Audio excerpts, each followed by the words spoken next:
I used to binge true crime documentaries late at night, the kind that pull you into the darkest corners of human behavior. The ones on Netflix and Hulu that show bodies, blood, and broken lives no one should ever have to see. Every episode ended the same way for me, staring at the screen, whispering the same question into the dark. How could anyone kill another person in cold blood? Not self-defense. Not a drunken bar fight that went too far. I'm talking about calculated, deliberate murder, ending an innocent life and destroying your own in the process. What kind of circumstances push a normal person over that edge? For years I couldn't imagine it. Now I know. It starts with one stupid mistake. You're somewhere you're not supposed to be, doing something you're not supposed to do. You get caught. The panic hits like ice water. Then comes the shame, the rage, and that dangerous, fragile pride that refuses to let you get caught. In that moment, the person standing in front of you stops being a person. They become the threat, the witness, the one forcing your hand. So you do it. The first time, it happened at the warehouse where I worked nights near the harbor. I wasn't supposed to be in the restricted storage area after hours, but I was skimming small amounts from shipments. Nothing huge, just enough to make rent. He walked in on me. A quiet, decent guy named Marcus who worked the same shift. Wrong place, wrong time for both of us. Everything after that was a blur of adrenaline and terror. When it was over, he was gone. I sat on the concrete floor shaking, covered in sweat, staring at what I had done. My heart hammered so hard I thought it would burst. I kept waiting for him to move, to speak, to ask why, but he never would again. I told myself I had no choice, that he made me do it, that this was his fault. The warehouse had every cleaning chemical you could imagine. I used them. Then I wrapped the body, loaded it into my truck, and drove down to the water. The harbor at night is quiet, and the currents there are strong. I did what I had to do. By the time the sun came up, it was like he had never been there. I went home and threw up until there was nothing left. The next day, I made another mistake. I went back to work like nothing happened. That's when the second person walked in. Lena, Marcus's close friend and co-worker. She had come looking for him. She saw too much. She noticed the fresh bleach smell, the way I couldn't meet her eyes. She started asking questions. And just like that, I did it again. 2 people, 2 lives erased because I couldn't control one stupid decision. After the second one, I stood there in the dim warehouse light and actually laughed, a broken, ugly sound. I remember thinking they wouldn't be alone now. They had each other, but I was completely alone. I knew I couldn't stay. Too many people were already asking where Marcus and Lena had gone. The harbor town was small. Whispers were starting. So I ran. I moved across the state, changed my name, and tried to disappear. I found a small church community that asked few questions and offered free meals. I played the part of the quiet, reformed man looking for a second chance. For once, I wasn't lying completely. I really did want to leave the old life behind. That's where I met her, Rachel. She was kind in a way that felt dangerous. Patient. Steady. She saw the darkness I carried and didn't run. Slowly, over months and then years, she taught me what it meant to be loved without conditions. I stopped drinking. I got clean. I rebuilt my life from nothing. I worked construction during the day and took night classes. It took years, but I saved enough for a ring. Before I could even propose, she told me she was pregnant, with twins. We got married in a small ceremony at the same church. I played the role of husband and father as best as I could. For the first time in my adult life, I had something worth protecting, something that made me want to stay alive. 11 years passed. The twins, Ethan and Sophie, are 11 now. Bright, curious, full of life. Every morning I kiss Rachel goodbye, drop the kids at school, and watch them run through the gates with their backpacks bouncing. They're the same age Marcus and Lena were when I took everything from them. This morning I sat in the garage after everyone left. The house was quiet. I poured myself a glass, good whiskey mixed with something I bought quietly last week. Something that would make sure I didn't wake up. I held the glass in my hand for a long time, staring at the faint line where the liquids met. My hands were steady now, not like they were back then.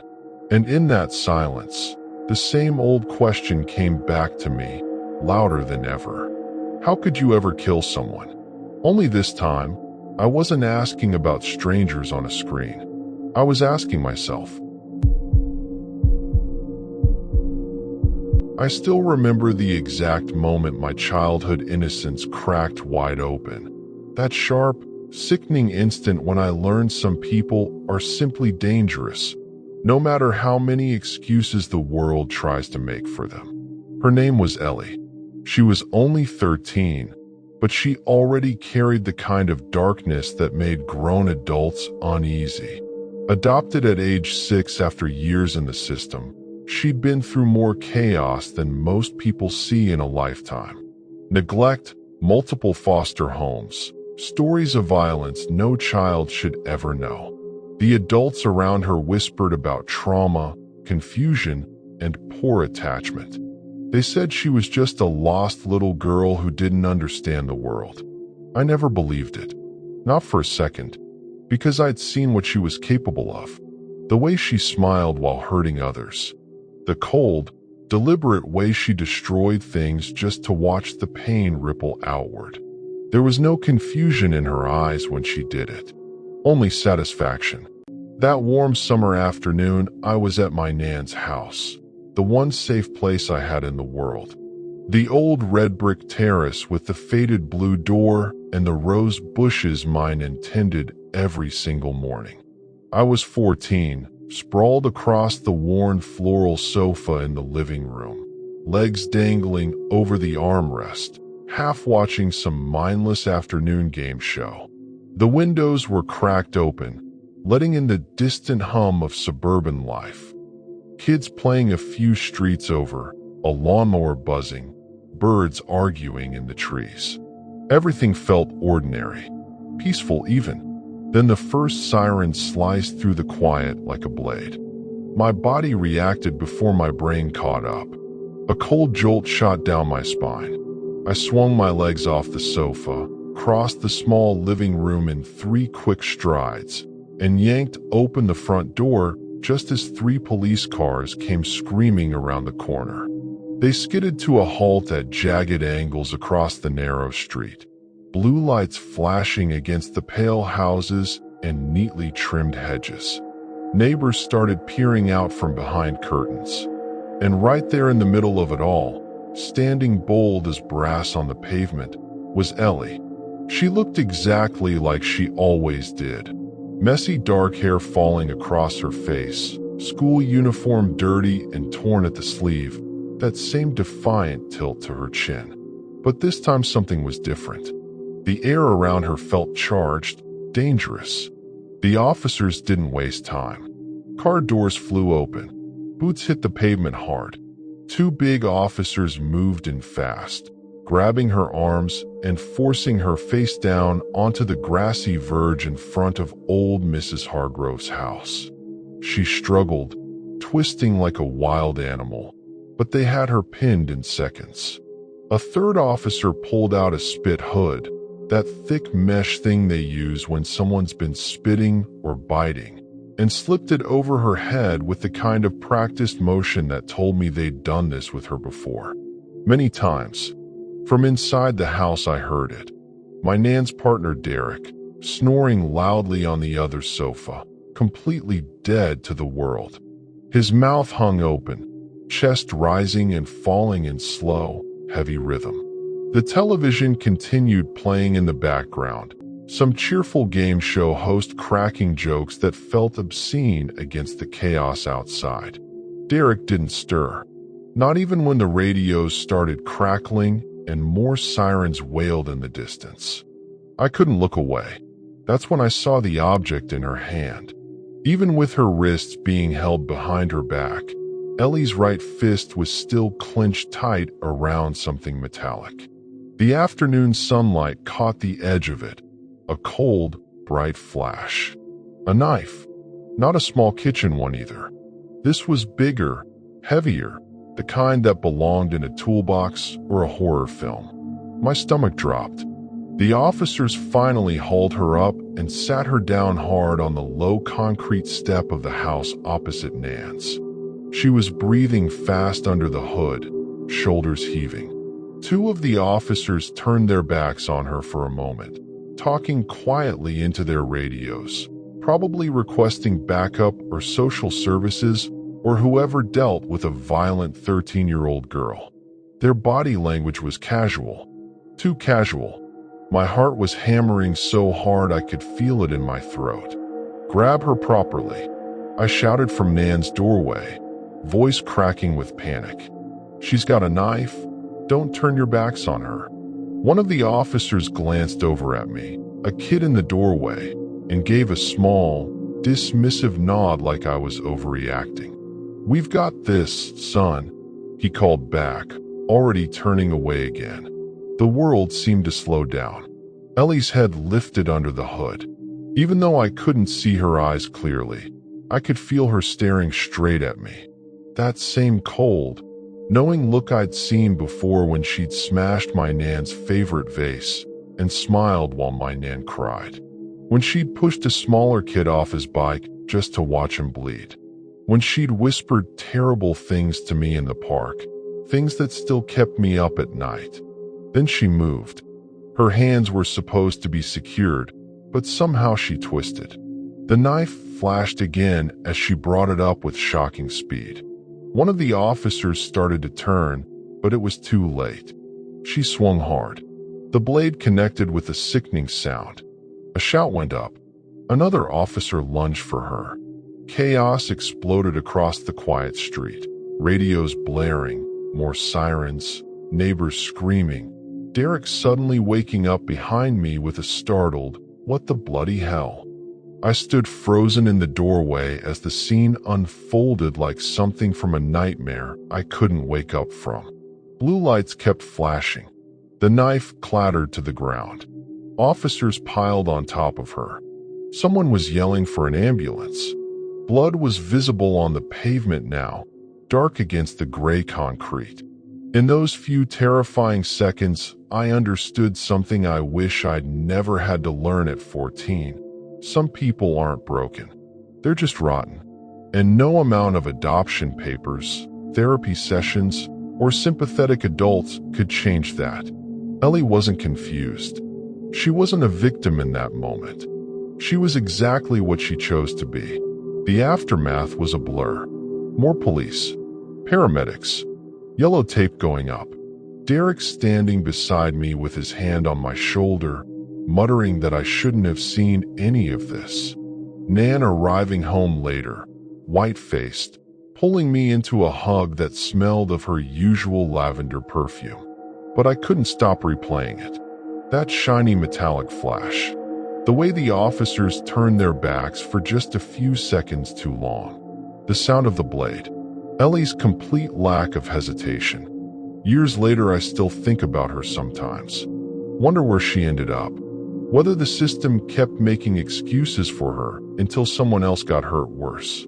Or whether she finally crossed a line that even the most patient adults couldn't ignore. All I know is that afternoon changed me. It taught me to trust my gut when something feels wrong. To speak up even when adults shrug you off. And most importantly, it taught me that evil doesn't always wear a monster's face. Sometimes it looks like a 13-year-old girl with a rough start and a knife in her hand. And the worst part? She had no excuse. None at all. I've been walking around in a fog for 3 weeks now, replaying the last 10 minutes of my wife's life on an endless loop. 35 years of marriage, And it turns out the whole foundation was cracked from the very first day. Linda and I got married at 22. Young, broke, and stupidly in love.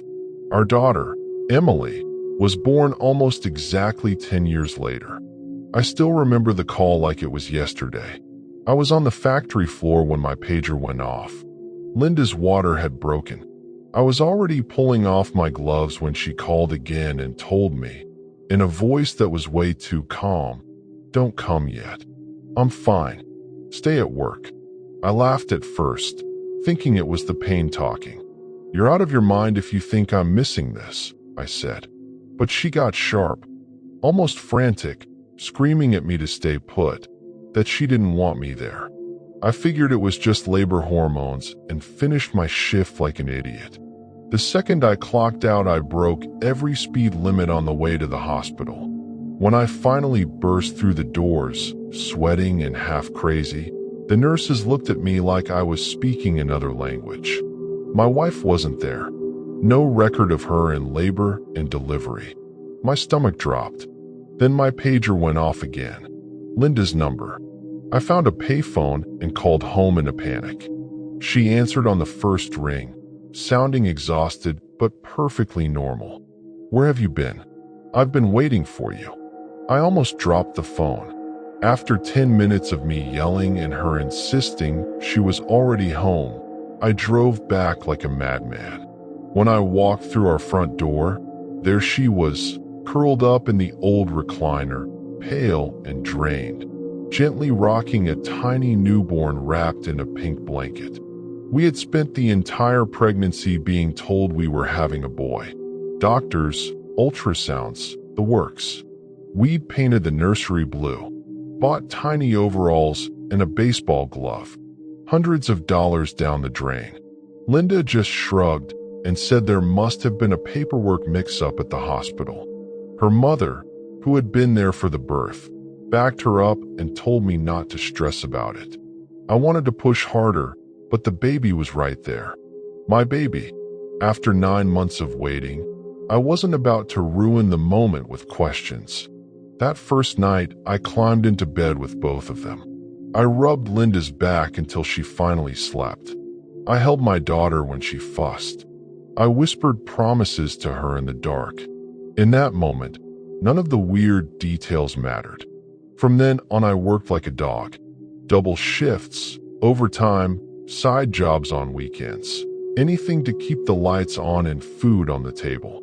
I saved for years so I could surprise them with nice things. A real diamond pendant for Linda on our 15th anniversary. The big wooden swing set Emily begged for when she was 6. I was there for every milestone. First steps in our tiny living room. First day of kindergarten with her little backpack bigger than she was. Prom dresses and heartbreaks and driver's license tests. Watching her walk across the stage at high school graduation, smiling that same quiet smile her mother had, felt like the payoff for every sacrifice. People used to comment that Emily didn't look much like either of us. I noticed it too, but I pushed the thought away. Kids don't always take after their parents the same way. And love isn't about DNA anyway. She was mine. That was enough. Then the cancer came. It was brutal. Linda lost her appetite first, then her hair, then her strength. I took FMLA time and sat with her through every chemo session. Emily drove down from college every weekend she could. We tried to stay strong for each other, but we all knew how it was going to end. On the final day, I was the only one in the room. Emily was stuck in a final exam 100 miles away. Linda had been drifting in and out of consciousness, but suddenly her eyes cleared. She looked at me with the same soft love I remembered from our first date all those decades ago. Only now it was heavier, full of regret. Her face crumpled. The smile disappeared. She started crying, deep, painful sobs that shook her frail body. "David, I have to tell you something before I go." I leaned in, holding her hand. "Our son, he died. Right after birth. There were complications. They said he didn't make it. My blood went cold. She kept going, the words tumbling out between sobs. I couldn't accept it. I lost my mind for a minute. There was another baby girl in the nursery. Her mother was young, didn't want her. I took her. I brought her home and told you she was ours. I made my mother swear never to say anything. I lied to you for 35 years. She squeezed my hand with what little strength she had left. Emily isn't ours. She never was. I'm so sorry. Then she was gone. I sat there holding her hand long after the machines flatlined and the nurses came in. Everything I thought I knew, every memory, every sacrifice, every moment of pride, had been built on a crime and a lie. Emily still doesn't know. She's coming home next weekend to help me go through her mother's things. I look at her face now, and I see a stranger who feels like home. I don't know how to tell her that the father who raised her isn't really her father, and that the mother she lost stole her life. I'm still here, going through the motions, but I'm not the same man I was a month ago. I don't know who I am anymore, or who she is. All I know is that the daughter I love more than anything in this world was never mine to begin with. I've kept this story buried for years. Not because I'm ashamed, but because the few times I've tried telling it, people give me that polite half-smile that says they think I'm either exaggerating or losing my mind. Even now, at 31, it still feels like one of those memories that never quite settled into the past. I was 15 the winter it happened. My parents' divorce had already turned the house into a quiet war zone. So every November my dad shipped me off to my cousin Ryan in northern Minnesota. Ryan was 27, built like someone who actually worked for a living, and he treated me like the little brother he never had. Those 2-week hunting trips were the only thing I looked forward to all year. No school drama, no awkward weekends with my mom's new boyfriend, just the woods, the cold, and Ryan. We weren't supposed to be on that particular stretch of land. It was posted private property, old timber company ground that had changed hands a few times, but Ryan had hunted there since he was a teenager and swore the owners never checked it in deer season. We'd already tagged one buck earlier that week. This second one was a gut shot we'd been tracking for hours. By late morning, the woods had that stripped-down November look. Gray trunks, brown leaves, and long sight lines between the trees. We'd left the plastic deer sled tied off near a big split rock so we could move faster. The blood trail finally led us down into a long, shallow ravine, an old erosion cut that snaked through the forest floor deep enough that you couldn't see far around its bends. The buck was still alive when we found it. Its sides heaved in shallow, ragged bursts. Every few seconds, one of its legs would twitch like it was trying to run in a dream. Ryan stood over it for a long moment, then let out a tired breath. "Never gets easier," he said quietly. He told me to stay with the deer while he went back for the sled. I offered to go with him, but he shook his head. "I know exactly where it is. Faster alone. If you hear anybody coming, get low and stay out of sight. We're not exactly welcome here." Then he jogged back the way we'd come and disappeared around the bend. The silence that followed felt heavier than it should have. The buck kept making these wet, stuttering sounds, not quite breathing, not quite moaning. I couldn't look away. At 15, I had never really sat with death before. Not like this. Not close enough to smell it and hear it struggle. That's when I noticed the voices. At first I thought it was just the wind or my own nerves. But no, 2 distinct voices drifting through the bare trees. One sounded lower, almost like a woman trying to imitate a man. The other was flatter, almost childlike in its repetition.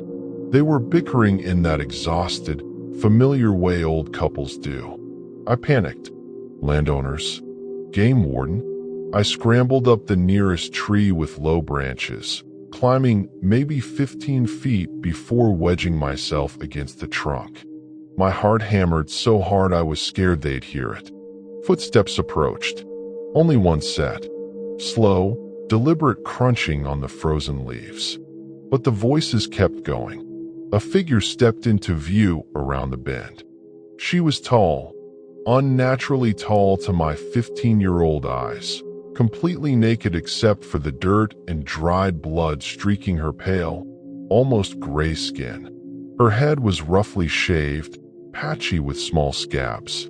One shoulder sat noticeably lower than the other, giving her a permanent tilt, but she moved with a strange, efficient limp, like she'd lived with it so long it had become normal. She was talking to herself the entire time. "You've been walking too long again," the deeper voice said. "I like walking," the flatter voice answered immediately. "You always say that." "I like walking." She walked straight toward the dying buck as if she already knew it was there. She dropped to her knees beside it, lowered her face to its neck, and I watched the animal jerk once before going completely still. I pressed both hands over my mouth so hard my teeth cut into my lip. My legs started shaking so violently I thought the whole tree would shake with them. What followed is still hard to replay in my head. She used a sharp rock she pulled from a dirty burlap sack to open the buck's abdomen with surprising skill. She fed. She talked the whole time in those two voices, repeating the same phrases like she was reminding herself how to exist. "Like a coyote," the deeper voice would say. "Like a coyote," the other would echo. "Like a coyote. Like a coyote." At one point she pulled out the stomach and intestines and carried them off into the brush somewhere. When she came back, her face and chest were smeared with blood. She grabbed the buck by a hind leg and started dragging the whole carcass down the ravine, still talking. "She doesn't like being watched while she eats," the deeper voice said. "I don't like being watched while she eats," the other answered. The conversation faded as she disappeared around the bend, dragging nearly 200 pounds of deer like it weighed nothing. I stayed in that tree until my muscles locked up and my clothes were soaked with cold sweat. When I finally heard dragging sounds again, pure terror flooded me, until Ryan came into view pulling the empty sled. He took one look at the blood, the drag marks, the pile of organs someone had kicked leaves over, and his face changed. He clicked the safety off his rifle and scanned the woods while I half fell out of the tree. I couldn't speak properly. My voice kept cracking. When he pressed me about what happened, all I could manage was, "I don't know." He didn't push. He just said, "We're leaving. Right now." The drive back to his place was dead quiet. That night, I barely slept. Every time I closed my eyes, I heard those two voices repeating in the dark. The next morning, I came downstairs and found Ryan sitting with his dad and two other men I didn't recognize. The strangers left as soon as they saw me. Ryan's father put a heavy hand on my shoulder, looked me in the eye, and said quietly, "We love having you here, Ethan. But I think this should be your last trip up for a while." He never explained why, just added, "Some stretches of these woods aren't meant for everybody." I never went back. Ryan and I drifted apart over the years the way family sometimes does. A few years ago, we finally had a real conversation on the phone. After catching up on jobs and kids and normal life, there was a long pause. Then he asked, "It wasn't a coyote or a bear, was it?" "No," I said. Another silence. "Wasn't really an animal at all, was it?" "No." He exhaled slowly. "Yeah, I figured. There's one detail that still sits wrong with me more than anything else. Right before she reached the buck, when she first stepped into that ravine, the deeper voice had said a single word, like a name. It wasn't any name I've ever heard before. It sounded ancient, heavy, like it carried weight that went beyond language. I still remember exactly how it sounded, and even now, I won't say it out loud. I did everything right. That's what I kept repeating to myself as the world finally collapsed around me. My entire life had been a calculated march toward perfection. Straight A's weren't enough. I needed to be untouchable. I sacrificed friendships, manipulated teachers, and quietly dismantled anyone who stood in my way. In 9th grade, there was Lily Hargrove. She was smarter, calmer, and more naturally gifted than I could ever be. So I made sure she broke. I spread rumors, sabotaged her projects, and whispered doubts into her ear until the pressure became unbearable. One rainy afternoon, she fell from the roof of our old high school building. I stood at her funeral with perfect tears, then drove to her grave later that night and spat on it. When I was named valedictorian, I waited for the satisfaction to hit. It never did, just the same hollow ache. I told myself the weak deserved what they got. There were winners, and there was everyone else. Human debris cluttering the path. My therapist called it moral flexibility.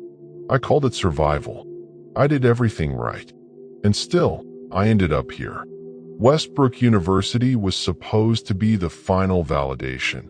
The most exclusive liberal arts college on the East Coast, where legacies and geniuses collided.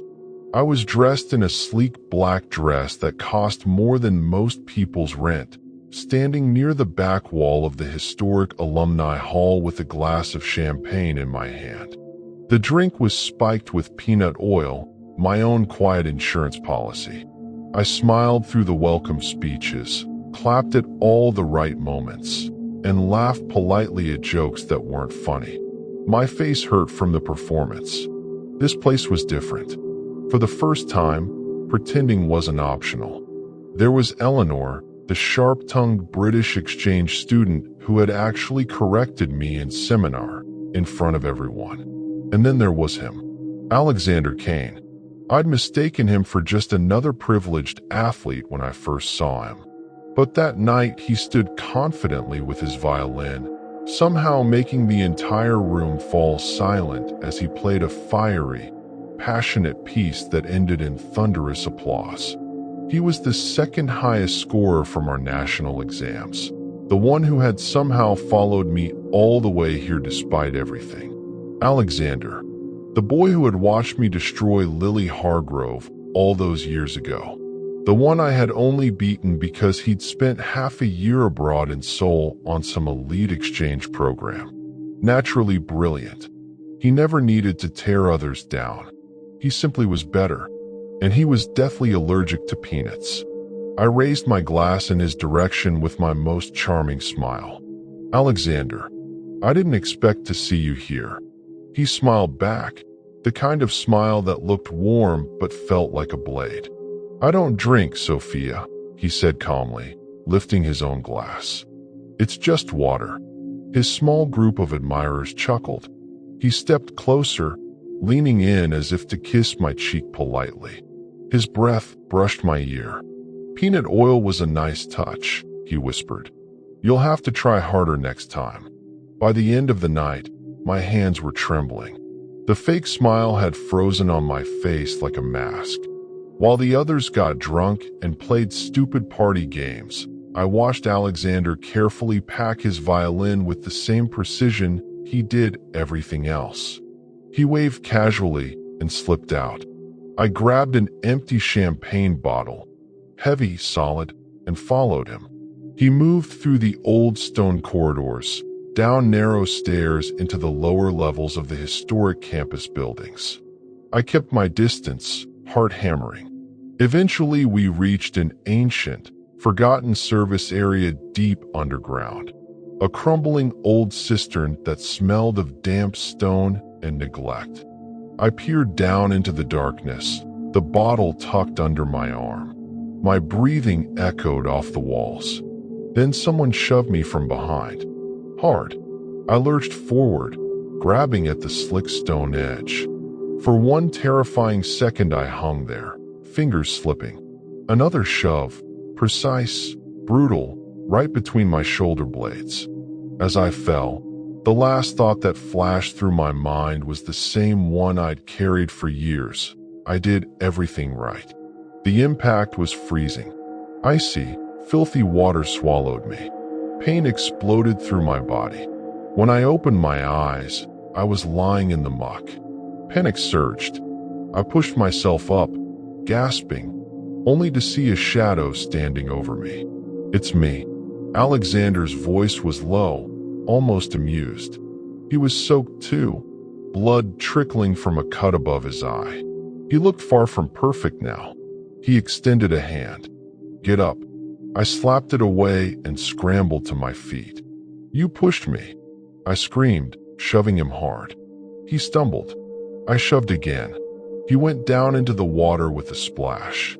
He said nothing at first, just stared at me with cold eyes. I laughed, a broken, ugly sound. "You tried to kill me." Still, he stayed silent. Then he jerked his chin towards something behind me. I turned. There, face down in the filthy water, was a body wearing the same black dress I had on. Silky dark hair fanned out. The back of the skull looked wrong. Smashed. My stomach lurched. I stepped closer while rising. It was me. I spun back toward Alexander, ready to shove him again, but froze. There was a second body half submerged nearby. His. The violin case floated beside him, bobbing gently in the filth. His head was a ruin. Someone had gotten to both of us first.